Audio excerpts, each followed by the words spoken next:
Hey everyone, it's Dino, and we're gonna continue game 17, and it's white one, and white was Pillsbury. If you haven't heard of the guy, maybe you live under the rock, but maybe you don't live under the rock. Anyways, it's I guess famous chess player, and I'm just kidding, of course, if you don't know who is it. Doesn't matter, now you know, and let's move on with the game. So d4, as always, I'm not gonna comment on these moves that I commented in the previous games. d5, standard. c4, we have seen this, trying to distract this pawn from the center. In the last game, black took and gave up the control of the center, but in this game he decided to play the move e6, which is a good move, really good move. Also possible is c6. Both moves are good. The idea behind this move is if white captures here, he can recapture and still maintain the pawn in the center, which is really important to have control of the center, as we have seen in numerous games that I've covered on my channel. So now I'm gonna give you, as always, 3 seconds each for each move to pause the video and think about it. So 1, 2, 3, c3, developing move, developing knights before the bishops, and putting a pressure on precious squares in the center. Standard, I guess, stuff. Now black responded with knight f6, and also releasing a little bit of the pressure that white put on these squares, and of course black wants to put the equal amount of pressure and to equalize the position and fight for the, of course, black is always fighting for the equality, and then from equality he can go into the advantage. So now 1, 2, 3, bishop g5, really nice move. In this kind of an openings, it's always a problem, can you develop, and how do you develop this bishop and this bishop too. Always they have a problem how to develop, and this is a nice solution, just putting more pressure on this knight. I think Pillsbury popularized this approach, and it brought him a lot of nice wins. So now bishop e7, releasing that pressure, covering that pin that has been brought on this knight. And now 1, 2, 3, knight f3, of standard move, developing another knight.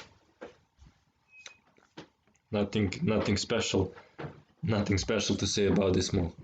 So now black played b6, which is seems like it is a good move, because you have a solution for this bishop, but it is not really numerous games were played in this fashion after b6, but after so many games it was concluded that it is not really a good move. Most important thing is to play c5 here and put some pressure and release, kinda uncrowd this silly position. Because black doesn't have a lot of space, and he has to play this move, and this is kinda slow. Probably much better is to get this bishop into the game by maybe playing knight here and try to push this pawn, so bishop can get out this way, something like that. So as I said, b6 is not really a great solution. So now 3 seconds, 1, 2, 3, e3,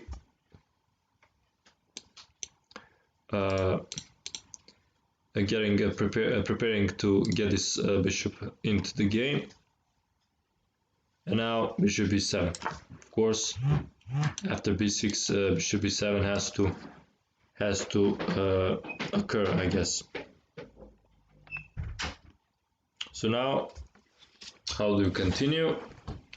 1, 2, 3. We play rook c1. Really interesting move, and really instructive because as we said, we should put the rooks on an open lines or half open lines, and this line is most likely to be opened.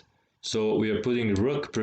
It is not open yet, but we should prepare and put our pieces and prepare them for the fight. And also we are postponing to develop this bishop here because he's gonna, if the last move we played this, he takes with the pawn and we have to move bishop twice. So that's why we are postponing, and maybe he's gonna take that, so we don't have to waste a move by taking this pawn. So knight, bishop, rook c1, and now he takes. And now, of course, we take. We don't have to waste time to go here and then here, and we have really nice development of pieces. Now after this move, it is knight b to d7, really good move. The mistake would be to develop it here. Here it is supporting this knight. These knights are connected, and also it is putting a pressure on c5. So after this push, knight maybe can take. This way it is putting a pressure on this square too, and the knight in this kind of opening should go here. So now 1, 2, 3, castling.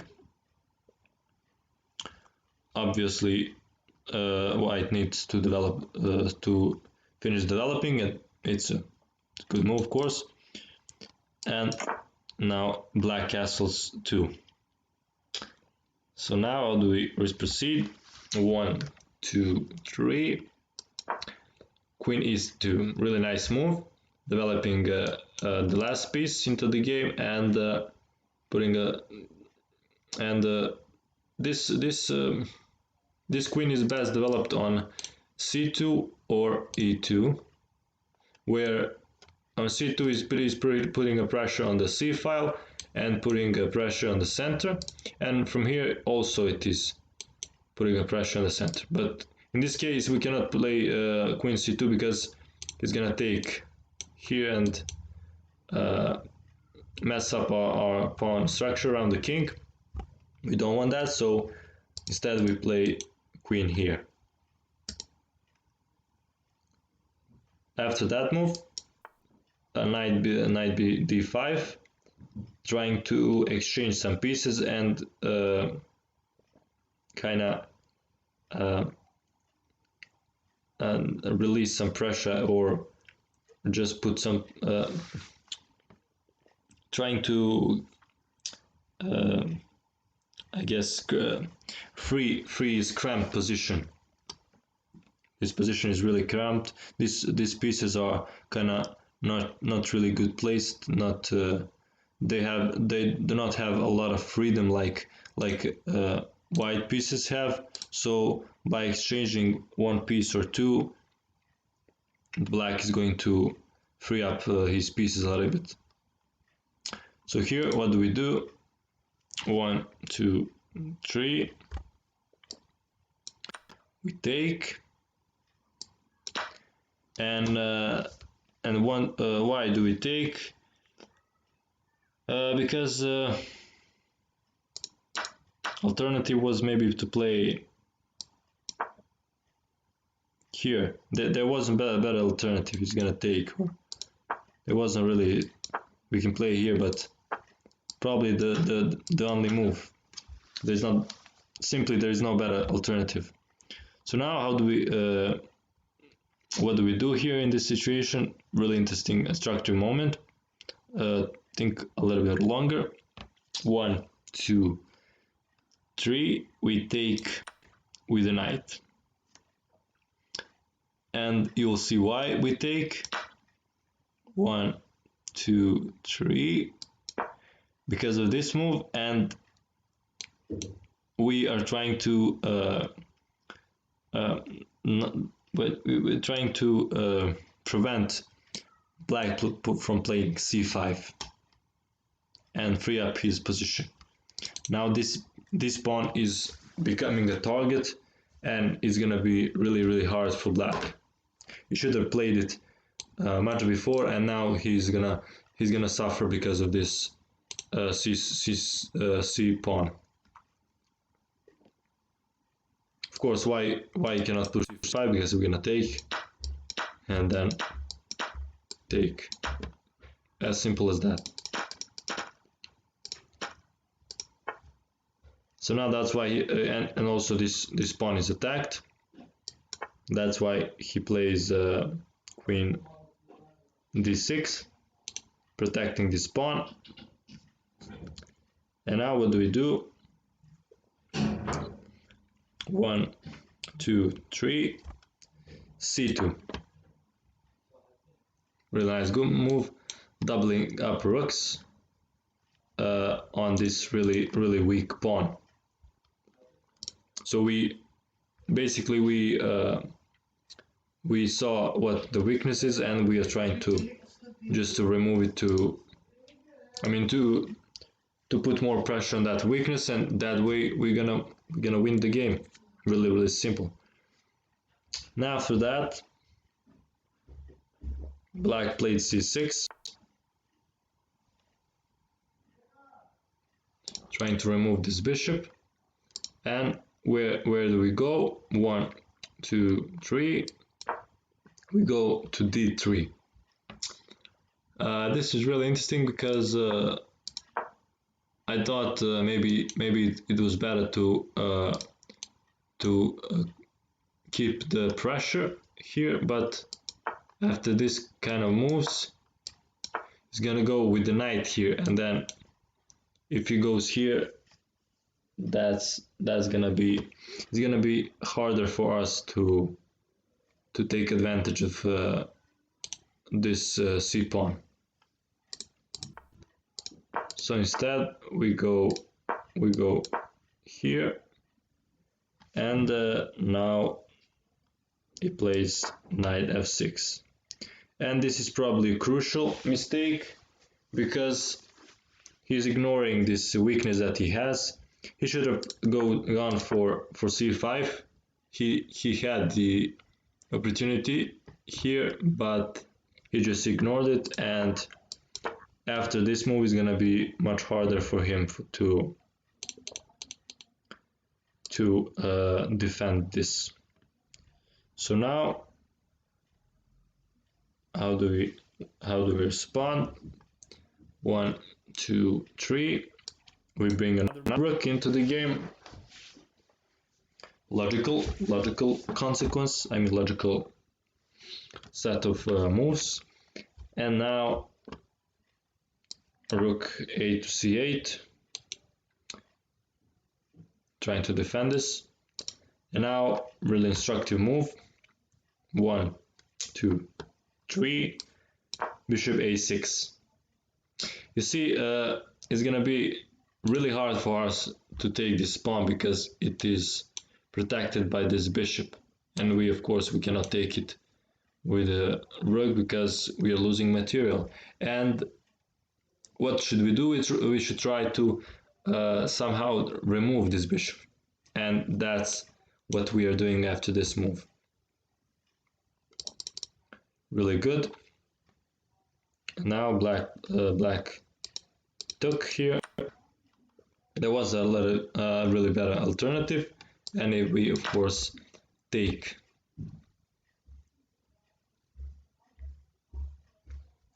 Now this pawn is attacked, so black played rook c7. And now, how do we proceed with the attack? 1, 2, 3. Really nice. A knight e5. I thought this move is not good because after this, if we take, the knight is gonna go. But actually, c5 is not good, and he played c5. And why it is not good? Think about it. 1, 2, 3. Because we simply take, and he cannot take because his queen is gonna go. Took with the rook, and of course we take with the rook.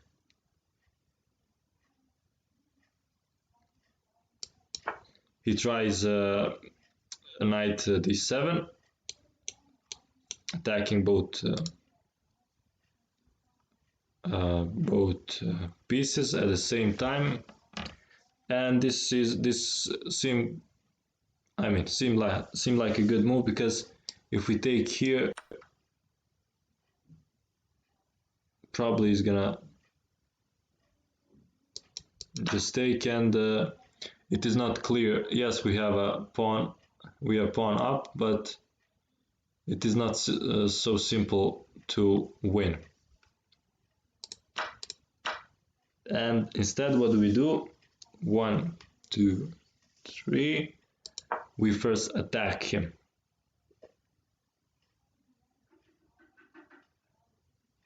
And he played knight b8, because if he gone here, we can play this, and it's gonna be pretty dangerous for him. So I guess this was his best alternative. So what do we do? 1, 2, 3. We take the queen, and now we have a really nice. We are pawn up, and we are attacking. We are threatening to take more pawns, which is a nice position. This is nice exchange. Nice exchange for us. And now, how do we play here? Do we take this pawn, or do we do something else? Knight c6.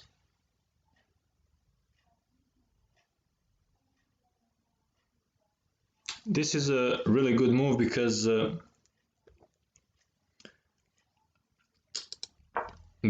most of us would take here, and then we are giving a black some counterplay. And you should always try to think how to prevent black or your opponent to have any counterplay. So this move is not allowing black to play here, because we're gonna give a check and take the rook. So instead, and also we are attacking this pawn. So now black black played g6, trying to give some room to his king. And now what do we do? 1, 2, 3. Of course we take this pawn, and black cannot still cannot go to c file and try some counterplay. Now he attacks this knight, and 1, 2, 3, we simply go back, and we are still threatening to take another pawn. We are 2 pawns up, and we are threatening another pawn. He plays king g7, trying to remove his king from any potential checks. And what do we do? 1, 2, 3, a3. Really nice, because there is no need to hurry. We should prevent, as I said, any counterplay, because if we took, black goes here, and now we cannot move this knight because it's gonna be checkmate. We have to protect it, and he's gonna play this move, and we're gonna lose this knight. So that's why, before taking any more pawns, we're playing a3, and also we are not allowing, when he moves this knight, to take this pawn, and also preventing this jump.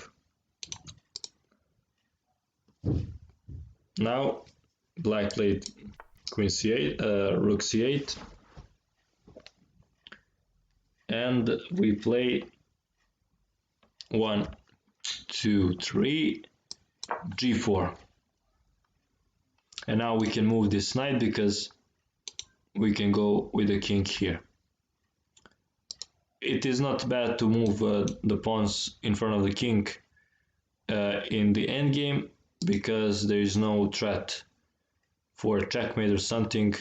We should bring our king into the center of the board where the action is, and we can freely move the pawns like this.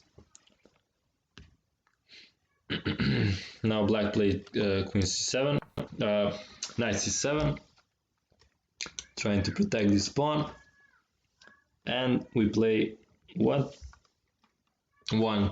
2, 3, knight e7, attacking this pawn, this rook, and this pawn.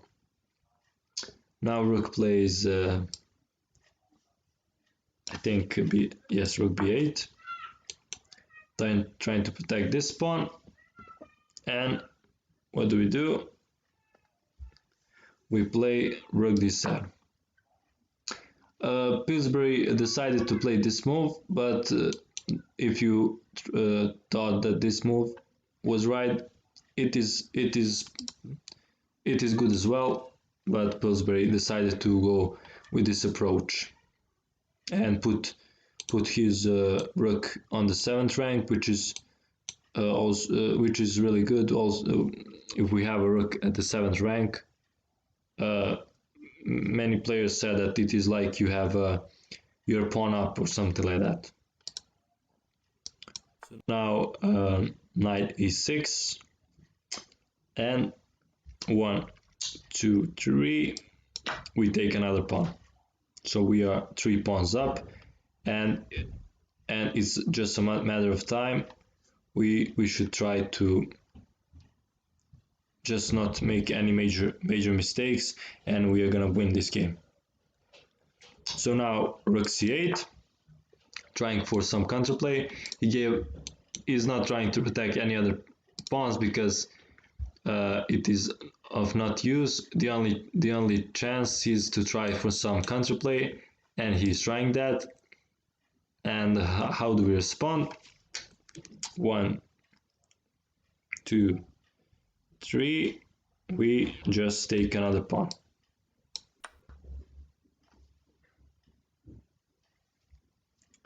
And now, actually, this move was played. He's attacking this pawn. How do we defend it? 1, 2, 3, b4. Just push the pawns. Always try to push your passed pawns in the endgame and promote to the queen. And now knight g5.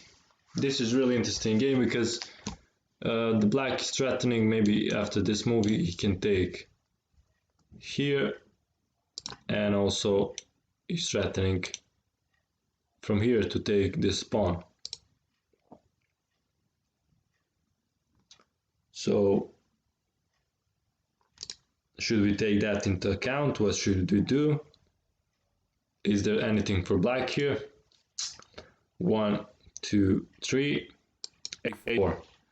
Really nice move, because yes, we see that he's threatening to take pawn or something, but if there is no mate or if there is no draw, we don't care. We're gonna give up this pawn, and we have enough pawns to promote to a queen, and it's gonna be enough for the win. So really, really important idea to just ignore the threats of your opponent if they are not really really doing anything. If you see the clear path for the win. So now he tries knight e4, but we just ignore. What do we do? 1, 2, 3. You already know, I guess, a5. And now after knight f2, what do we do? 1, 2, 3, a6. And here black resigned. There is no chance to stop this, and black doesn't have anything here. Cannot make a draw, he cannot give a checkmate, so there is no reason to not resign. So I hope you enjoyed this. Please like and subscribe, and as always, see you in the next video.